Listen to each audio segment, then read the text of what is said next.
So everyone know it. I have been sick for 10 days. Yes, আমি 7 দিন যাবত খুবই অসুস্থ ছিলাম। That's why আমি কোনো ধরনের ভিডিও মেক করতে পারি না, কোনো ধরনের ইংরেজি প্র্যাকটিস করতে পারি না, এমনকি আপনাদের মাঝখানে কোনো নতুন ভিডিও শেয়ার করতে পারি না। After a long time, after 7 days, I'm making video and I'm going to market for buy some vegetable, fish, meal for my family. Yes, আমরা অনেকদিন পর আমার ফ্যামিলির জন্য কিছু বাজার করতে যাচ্ছি। আর আপনারা জানেন আমি দীর্ঘ 7 দিন যাবৎ ডেঙ্গু জ্বরে ভুগতেছিলাম। ফার্স্ট 3 দিন অনেক কষ্ট হয়েছে, কারণ ডেঙ্গু জ্বর আপনারা সবাই জানেন যে 104-এর নিচে নামে না। 104-এর নিচে আমার জ্বর কোনোভাবেই নামতেছিল না। অনেক আপনারা জানেন, এটাও জানেন যে ডেঙ্গু জ্বরে আসলে ওরকম স্পেসিফিক কোনো ট্রিটমেন্ট নাই, যা আছে সব সাপোর্টিং।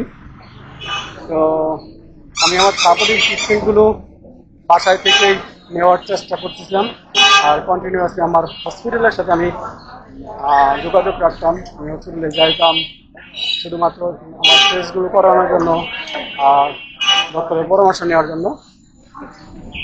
তো এইভাবেই আমার 7টা দিন চলে গেল।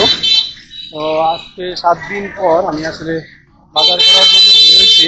একটু সুস্থ ফিল করতেছি, বাট ওয়েকনেসটা বেশি কাজ করতেছে। আপনারা জানেন যাদের ডেঙ্গু জ্বর হয় তাদের প্রচুর পরিমাণ তরল খাবার খেতে হয়।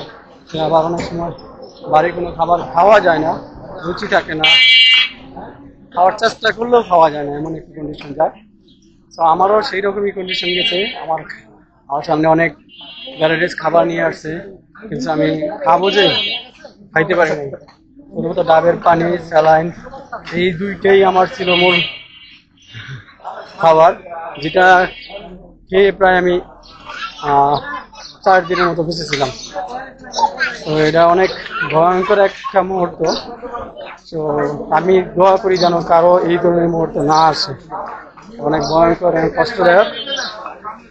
আল্লাহ অশেষ রহমতে অবশেষে আমি সুস্থ হয়েছি, কিন্তু আমার শরীরের দুর্বলতা কাটে নাই। আমি চেষ্টা করতেছি আমি উইকনেস কাটানোর জন্য ভারী খাবার এবং কি কার্বোহাইড্রেট, প্রোটিন বেশি খাওয়ার জন্য, যাতে করে আমার এই উইকনেসটা কাটে। তো আপনারা সবাই সাবধানে থাকবেন। আর এই সময়ে এই ডেঙ্গুর প্রভাবটা বেশি করে। প্রতিদিন দেখি 10 জন 12 জন করে মারা গেছে বাংলাদেশের মধ্যে, এবং কি হাজার হাজার মানুষ অসুস্থ হতেছে। তো আপনারা সবাই সাবধানে থাকবেন, যাতে করে ডেঙ্গু মশা, যে অ্যারিস মশা, এটা যাতে আপনাদেরকে কোনোভাবেই আক্রমণ না করতে পারে। সবাই মশারি ইউজ করবেন, পারলে ওডোমস ইউজ করবেন, যাতে করে আপনার শরীরে এটা বসতে না পারে। সো আমার জন্য সবাই দোয়া করবেন। Thank you very much. Thank you watching my video.